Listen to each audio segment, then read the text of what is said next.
demonstrate how to do a two-pivot movement.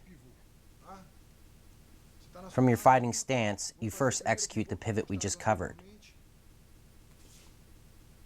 After the first pivot, your opponent continues to attack, and you execute a second pivot to again evade his strike.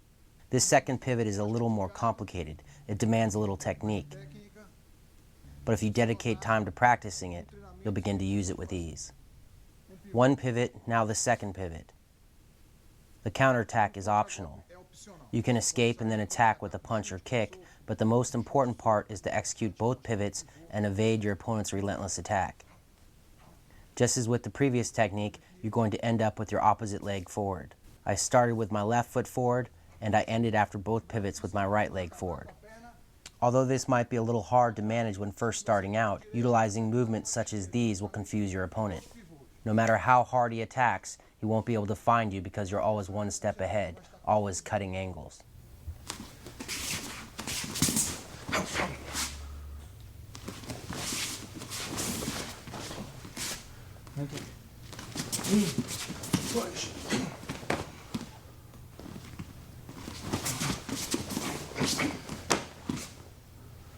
Two pivots in the counterattack. One more time. A little more loose now, a little quicker.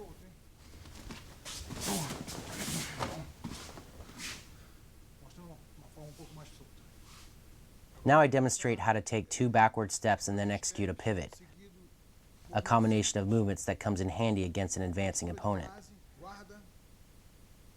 As always, you want to have correct posture and a strong base. You want your guard to be up for protection. Now when you take each step backward, you want to combine it with a strike to prevent your opponent from overrunning you. That strike will help you maintain distance and slow your opponent's advance.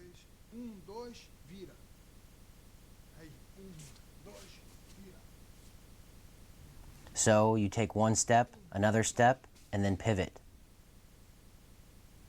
One more time. 1, 2, pivot. You never want to take more than 2 steps backward. 2 steps is your limit. Always one step, your second step, pivot.